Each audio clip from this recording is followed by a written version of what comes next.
കേരളത്തിന്റെയും ഇന്ത്യയുടെയും അഭിമാന പദ്ധതിയായ വിഴിഞ്ഞം രാജ്യാന്തര തുറമുഖത്ത് ആദ്യ കണ്ടെയ്നർ കപ്പൽ ബർത്ത് ചെയ്തതിന്റെ 1-ാം വാർഷികം ഇന്ന്. 2024 ജൂലൈ 11-നാണ് സാൻ ഫെർണാണ്ടോ എന്ന കപ്പൽ കണ്ടെയ്നറുകളുമായി വിഴിഞ്ഞത്ത് അടുത്തത്.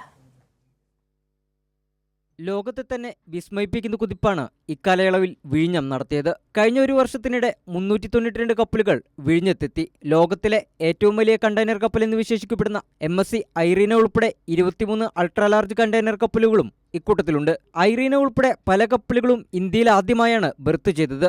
വാണിജ്യാടിസ്ഥാനത്തിൽ പ്രവർത്തനം തുടങ്ങി ആദ്യ മാസങ്ങളിൽ തന്നെ പൂർണ്ണശേഷിയിൽ പ്രവർത്തനം നടത്തിയ ലോകത്തെ അപൂർവ പോർട്ടുകളിലൊന്നായി വിഴിഞ്ഞം മാറിയിരിക്കുകയാണ്. AI ഉൾപ്പെടെയുള്ള നൂതന സാങ്കേതികവിദ്യകൾ ഉപയോഗിച്ച് തുറമുഖം പ്രവർത്തിക്കാൻ ഇന്ത്യക്ക് ശേഷിയുണ്ടെന്ന് ലോകത്തിനു മുന്നിൽ തെളിയിക്കാൻ വിഴിഞ്ഞം വഴിയൊരുക്കി. 1-ാം വർഷം അഭിമാനത്തോടെ ആഘോഷിക്കുന്നതിനോടൊപ്പം ഏതാണ്ട് 10,000 കോടിയിലേറെ ചെലവ് പ്രതീക്ഷിക്കുന്ന 2-ാം ഘട്ട നിർമ്മാണ പ്രവർത്തനങ്ങളും ഉടൻ ആരംഭിക്കാനാണ് തീരുമാനം. കൈരളി ന്യൂസ്, തിരുവനന്തപുരം.